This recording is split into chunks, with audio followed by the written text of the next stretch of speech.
नमस्कार दोस्तों, मैं दीपक कुमार स्वागत करता हूं आपका unique study circle bye Deepak Kumar channel पे। अगर आप इस चैनल पर नए हैं तो चैनल को सब्सक्राइब जरूर करें, साथ ही बेल आइकन प्रेस करना बिल्कुल ना भूलें, जिससे कि आने वाली सभी वीडियो के नोटिफिकेशन आपको समय पे मिलते रहें।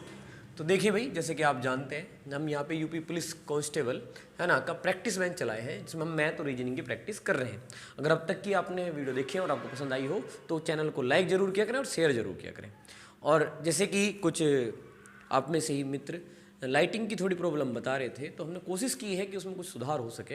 अगर आपको फिर भी कोई दिक्कत है तो आप कमेंट जरूर करें। खैर चलिए, अगर आपको कोई भी इशू है या कोई भी समस्या है तो आप हमें ज़रूर बताएं। फिलहाल हम सवाल पे चलते हैं। तो यहाँ पे देखिए, इसी से आज हमें अपनी क्लास शुरू करनी है। तो यहाँ पे एक सवाल हमारे पास है, 81 की पावर x-3 भाग 81 की पावर 4। यहाँ पे करनी या रूट आप इसे कहते हैं, उस पर 6 लिखा हुआ है यहाँ पे, और 9 की पावर कितना है 24 है। में x का मान क्या होगा तो हमें इसे हल करना है। तो देखिए हम इसे किस तरीके से हल करेंगे, काफ़ी आसानी से हल करेंगे। बेसिकली अगर हमें पावर में कोई वैल्यू हल करनी है और उसका मान निकालना है तो हमें बेस इक्वल करने हैं। हर जगह एक ही नंबर बनाना है बेस में। जैसे यहाँ 81 है, यहाँ 81 है, कोशिश करिए यहाँ 81 बन जाए।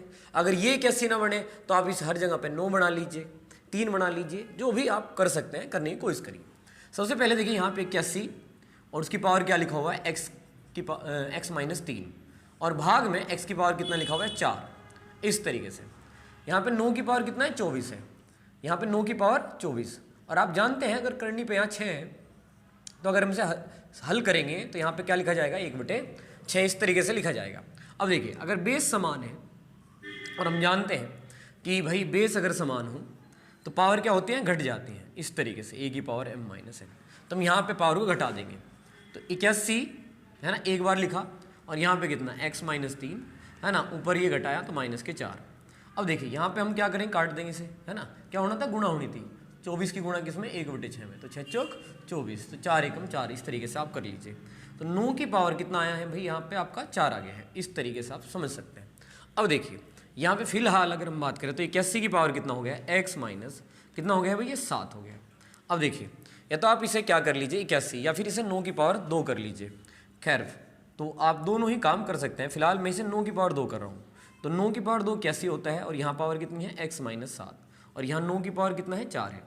अब देखिए यहाँ पे अगर 2 है तो इसकी गुणा यहाँ पे दोनों में होगी। तो 9 की पावर 2 की गुणा इसमें करिए तो 2x, और माइनस 2 की गुणा 7 में करिए तो 14, बराबर 9 की पावर कितना हुआ 4 हुआ। तो यहाँ से आप 9 का कैंसिल कर दीजिए। यहाँ पे कितना है 2x माइनस के 14, और बराबर कितना है भाई 4 है। ये इधर लेके जाइए, 2x बराबर 4, और ये 14 इधर जाके प्लस हो गए। तो 2x की वैल्यू कितनी होगी 18, और 2 से ये कितनी बार काट दिया आपने 9 बार। तो जो आपका x का जो मान है वो कितना आ गया है 9 आ गया है। ठीक है, तो x का मान कितना है 9। बढ़ते हैं अगले सवाल पर। तो आइए इस सवाल को करते हैं। यदि a का 12%, b के 10% क्या है भाई, बराबर है। मतलब कैसे लिखेंगे, a का 12% अगर बराबर किसके है, बराबर है b का 10%। b के 10% को इस लाइन को ऐसे लिख देंगे हम, है ना। तो a का 24%, तो इसके लिए क्या करिए आप सिंपल एक नियम लगाइए। a का 12% है यहाँ पे, तो 1% अगर करा आपने यहाँ पे, तो ये 12 जो जाएगा बटे में चला जाएगा, 10/12 यहाँ पे इस तरीके से हो जाएगा। तो a का 12% b के 10 के बराबर था, आपने 1 रखा यहाँ तो 12 को भाग में भेज दिया। अब आपको क्या चाहिए, a का कितने %, 24। तो अगर आप यहाँ 24 लिखेंगे तो इधर भी 24 से गुणा करिए, तो a का 24%, तो b यहाँ पे क्या है 10/12, और यहाँ पे क्या लिख देंगे आप 24। तो देखिए 12 दूनी 24 और 10 दूनी 20, तो किसके बराबर हो गए, b का 10 दूनी 20%। तो यहाँ पे a का 24% किसके बराबर हुआ, b के 20% के। तो आंसर हुआ a। बढ़ते हैं अगले सवाल पर। तो देखिए इस सवाल को करते हैं। किसी काम को a 15 दिनों में, b 20 दिनों में और c 25 दिनों में पूरा कर सकता है। इन तीनों ने एक साथ काम किया और 4700 रुपये अर्जित किए। सी का हिस्सा इन 4700 रुपये में कितना है हमें बताना है। सी का हिस्सा हमको निकालना है। तो क्या करेंगे, देखिए ए बी सी लिखिए। ए के दिन कितने हैं 15, बी के कितने हैं 20, और सी के कितने हैं 25। तो इनको लिख लीजिए। आप एलसीएम ले लीजिए, कितना आ जाएगा 120। तो देखिए 15 अट्ठे 120, 20 से 6 बार कट गया। 120 को बारी बारी से भाग दे रहे हैं हम। 120 को 15 से, 15 अट्ठे 120, 20 से कितनी बार 6 बार। अच्छा ये 25 से नहीं कटेगा, तो एलसीएम नहीं आया है, सही है हमारा। तो खैर, अगर कभी कभी थोड़ा बहुत डाउट है तो हम इस तरीके से ले सकते हैं, जैसे 5 पंजे 25, 5 चौक 20, 5 तिये 15, 5 4 और कितना भाई 3, 5 पंजे 25 चौके 100, 300। तो यहाँ पूरा कितना आ जाएगा 300। 15 से भाग दीजिए, चलिए 15 दूनी 30, सबको भाग देना है ना। 15 दूनी 30, 20 से भाग देंगे तो कितना 15 आ जाएगा, और 25 से भाग देंगे तो 25 से कम 25, 25 दूनी 50, 12। तो यहाँ पे जो ये आया है ये क्या है, अक्षमता है, बस इन्हीं का काम था। तो यहाँ पे ए बी सी की जो अक्षमता है उनका जो अनुपात आया है वो कितना आ गया है 20:15:12। हमें किसका हिस्सा बताना है, सी का। तो हम क्या करेंगे, सी का जो अनुपात आया है यानी कि 12, उसको ऊपर लिखेंगे, इनको जोड़ देंगे, है ना। कितना बैठ गया ये 47 बैठ गया है। तो इनका जोड़ जो आया है वो कितना आया है 47, उसको यहाँ पे बटे में लिख देंगे, और गुणा में जो मजदूरी है यहाँ पर, जो टोटल मजदूरी 4700 उसे यहाँ लिख दिया। जिससे कितनी बार गया 100 बार।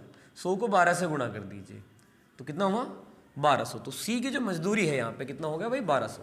तो हमने अक्षमता निकाली इनकी, अनुपात हो गया वही, उसी में मजदूरी बटनी थी। सी का अनुपात ऊपर रखा, जोड़ के 47 नीचे, गुणा में टोटल लाभ 4700 मजदूरी कह लो चाहे, तो 100 और 1200। इस तरीके से हमारा आंसर हुआ। ये बढ़ेंगे अगले सवाल पर।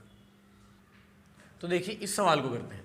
दो संख्याओं का लघुत्तम समापवर्तक एलसीएम जिसको हम कहते हैं, उसकी वैल्यू दे दी है हमें 4225, और वहीं पे मैं से है ना महत्तम समापवर्तक अर्थात एचसीएफ जिसको हम कहते हैं, उसकी वैल्यू दी है 13। एक संख्या बता दी है 169, तो दूसरी बतानी है। तो बहुत सिंपल है, आप जानते ही होंगे कि दूसरी संख्या का जो सूत्र है आप लगा सकते हैं। यहाँ पे क्या लगा सकते हैं, दूसरी संख्या बराबर एचसीएफ गुणा एलसीएम बटे पहली संख्या। तो चलिए एकदम से कर दीजिए इसको। HCF जो कि आपका कितना है 13 है, LCM जो कि आपका कितना है 4225 है, और यहाँ पे 169। इससे 13 बार गया, 13 बार कट गया, 13 से काटिए इसको, 13 3 39, कितने बचेंगे 3 32, तो 13 दूनी 26, और फिर कितने बचेंगे 26 32 6, तो 13 पंजे 65, तो कितना हुआ 325। आंसर ए हुआ। अब बढ़ते हैं अगले सवाल। तो आइए अब इस सवाल को करते हैं। काजल और अजय की वर्तमान आयु का अनुपात 5:4 है। तो हम इसे ऐसे लिखेंगे, काजल और यहां पे अजय,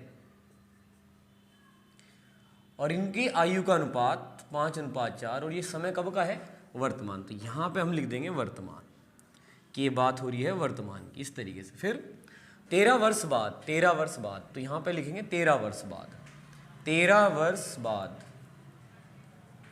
अनुपात जो है वो कितना हो जाएगा 6:5। ठीक है। तो काजल की वर्तमान आयु क्या है। अगर आपने हमारी क्लासेस रेगुलर देखी है तो आयु संबंधी का सवाल है, और उसमें एक फॉर्मूला जो बताते हैं वो क्या है, कुल वर्ष, है ना। और अगर आपने नहीं देखी है और कोई देखना चाहता है तो प्लेलिस्ट पे जाए, प्लेलिस्ट पे आपको RS अग्रवाल की पूरी वीडियो है ना सॉल्यूशन वहाँ पे मिल जाएगा, तो देख लीजिएगा अगर आपका मन है तो। कुल वर्ष गुणा नीचे के अनुपात का अंतर, नीचे के अनुपात का अंतर बटे तिरछी गुणा का अंतर, तिरछी गुणा का अंतर। इस तरीके से ये है ना। तो देखिए यहाँ पे कुल वर्ष मैंने लिखा है, तो कुल वर्ष यानी कि वर्तमान और 13 वर्ष में कितने समय का अंतर है, तो वो 13 है।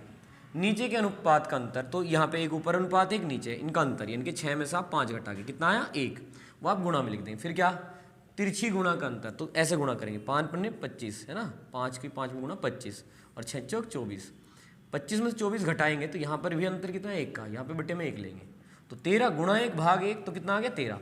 अब जो भी आया है इसकी गुणा आप ऊपर वाले अनुपात में कर दीजिए, 13 पंजे 65, 65 वर्ष किसकी उम्र आ गई है काजल की। और अगर यहाँ पे अजय की पूछ रहे होते तो 13 की गुणा यहाँ कर देते, 13 चौके 52। फिलहाल काजल की उम्र पूछी गई है कि काजल की वर्तमान आयु क्या है, तो काजल की वर्तमान आयु कितनी आई है 65 वर्ष। आंसर भी। अब बढ़ते हैं अगले सवाल पर। चलिए इस सवाल को कर लेते हैं।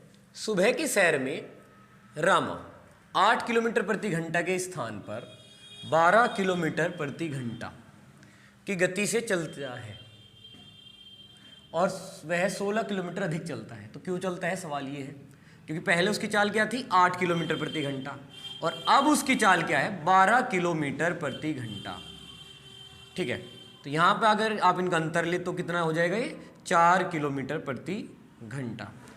और हाँ, अगर किसी का रिजोल्यूशन में दिक्कत है तो 360 पर ही चलाएं, ठीक है, जिससे कि आपको थोड़ी क्लियरिटी में चीज़ें रहे। फिर भी कोई डाउट है तो ज़रूर बताइए कमेंट में। खैर दोबारा देखते हैं।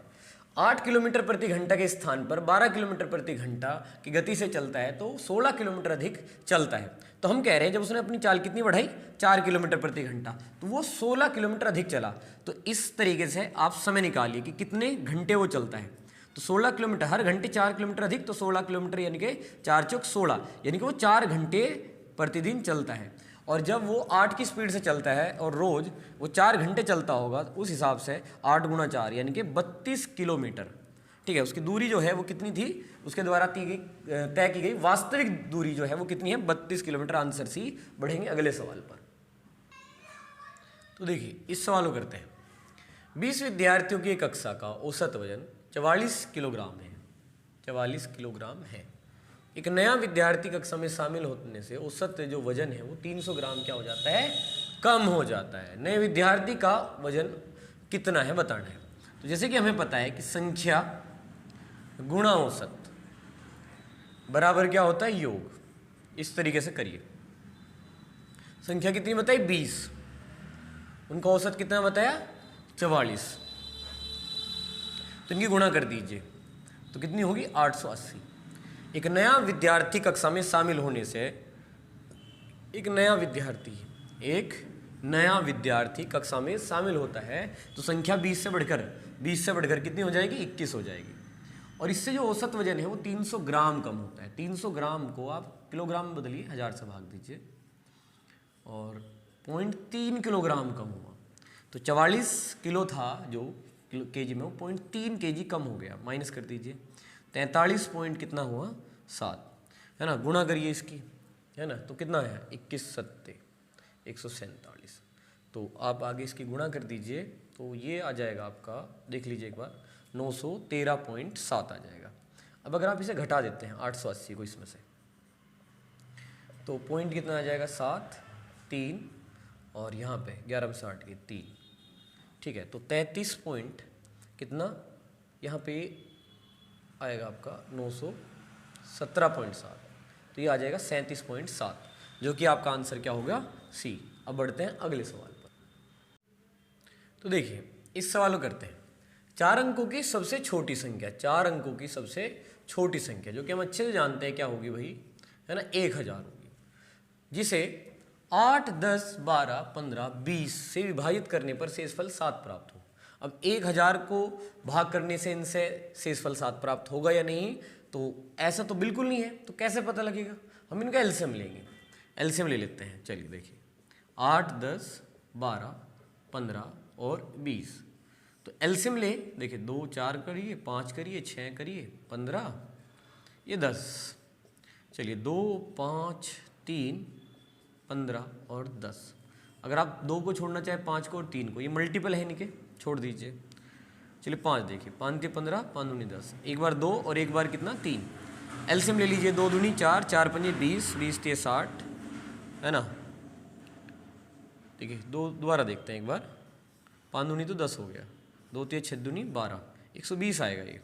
तो एलसीएम जो है वो कितना आ गया है 120। अब इनसे जो कटेगा वो संख्या क्या होगी 120। 120 है ना, इसका मल्टीपल कर लीजिए 240, इस तरीके से आगे कर सकते हैं। लेकिन हमें चाहिए 4 अंकों में, तो हम क्या करेंगे, इस 1000 को जो कि सबसे छोटी संख्या है 4 अंकों की, इस 120 से भाग करेंगे। ठीक है जी। तो 8 बार चलाते हैं, 12 8 60, तो यहाँ पे 960 यानी कि शेषफल कितना बच गया 40। अगर इसे घटा दिया आपने तो वो भी संख्या कट जाएगी, लेकिन वो इससे 1000 से क्या होगी छोटी, जो कि 3 अंकों की होगी। इसलिए हम इनका अंतर लेंगे, है ना, घटा लेंगे इनको। 80 को जोड़ देंगे इसमें, तो 1080 इसमें जोड़ देंगे। अब यह संख्या वो होगी जो किससे कटेगी 120 से कटेगी। 120 से कटने का मतलब है इन सभी से कटने वाली है। लेकिन इन्होंने क्या कहा कि 7 क्या बचे शेषफल, तो इस शेषफल को आप क्या करोगे जोड़ दोगे।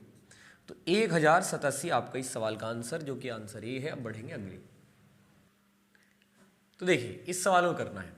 सवाल है, एक तार वर्त के रूप में है जिसका क्षेत्रफल 154 है ना वर्ग सेंटीमीटर है। एक तरीके से ये तार यहाँ पे है और किस रूप में है, वर्त के रूप में। इस तार को एक वर्ग के रूप में मोड़ा जाता है। किस रूप में, एक वर्ग के रूप में मोड़ा जाता है। और हमेशा याद रखना है, अगर इस तरीके से एक तार को मोड़ा गया है तो हमेशा क्या समान होते हैं, परिमाप समान होते हैं।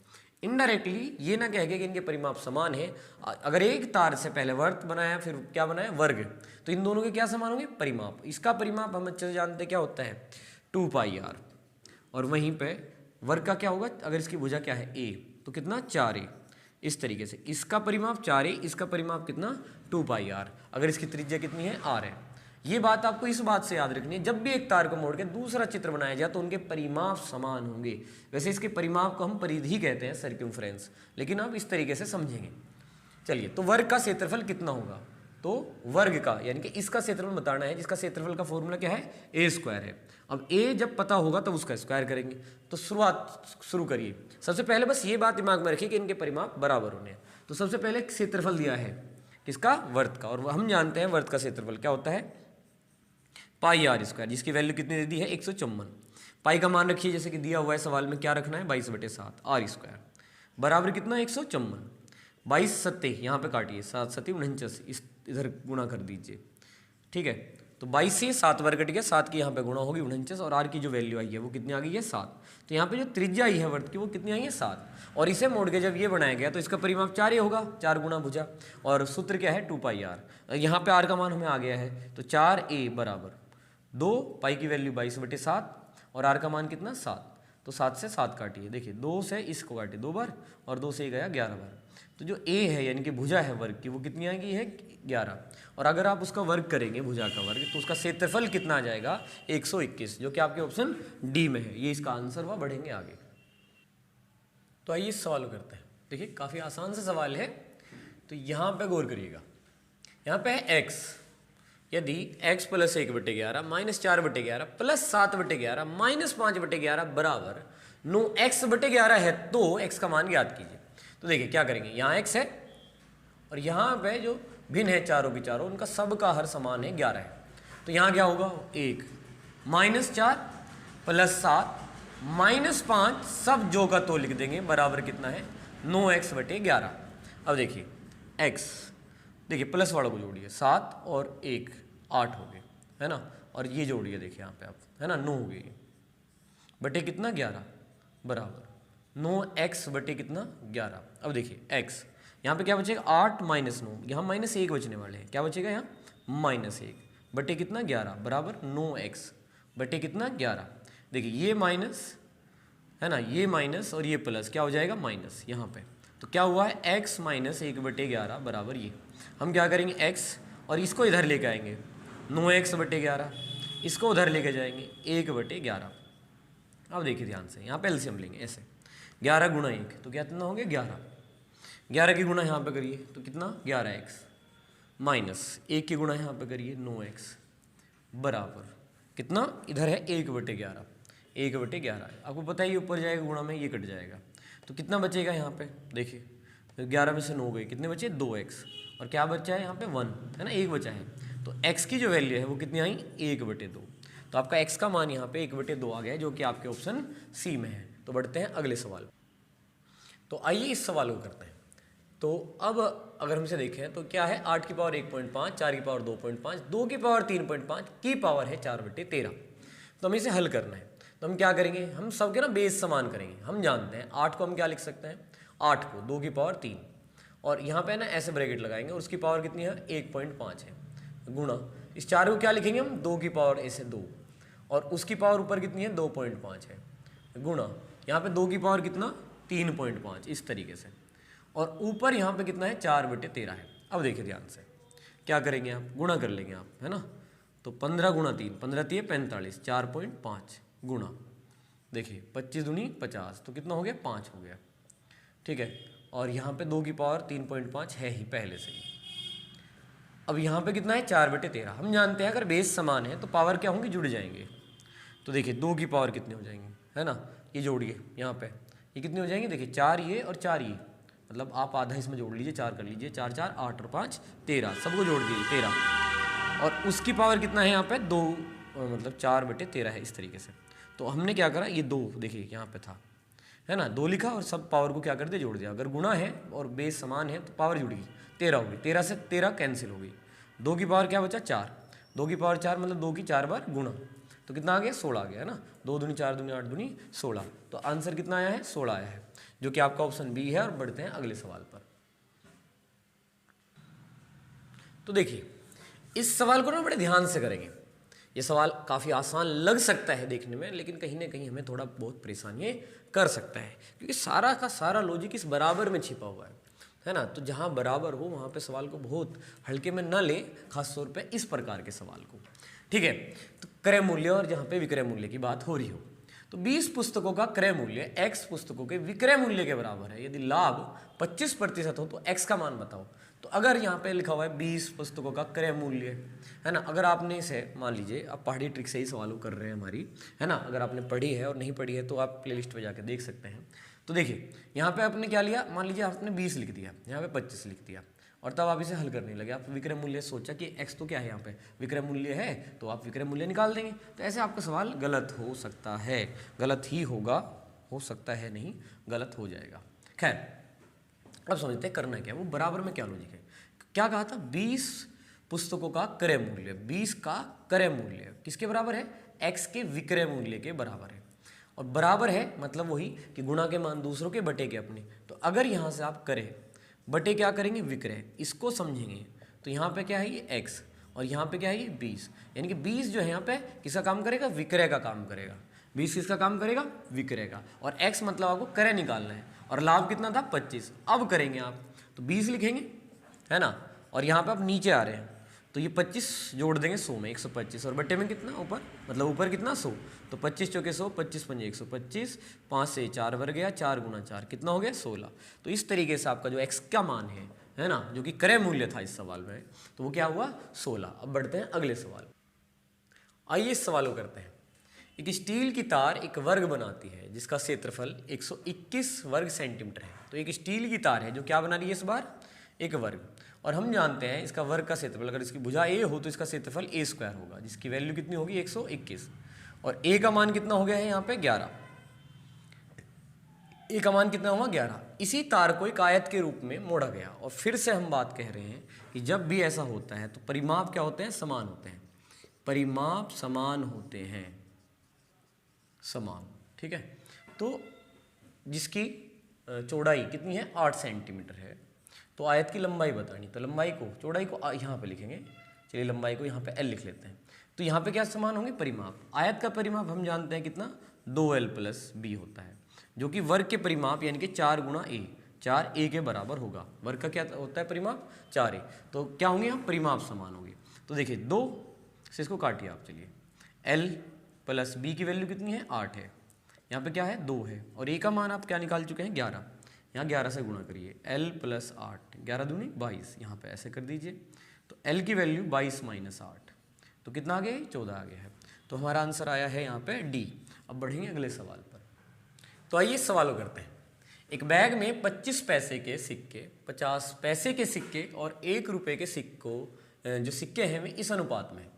तो हमारे पास 25 पैसे के सिक्के हैं, इनका फेस वैल्यू है, 50 पैसे के सिक्के हैं, और हमारे पास 1 रुपये के सिक्के हैं सवाल के अनुसार। और जो सिक्के हैं उनका जो अनुपात है वो 8:4:2 है।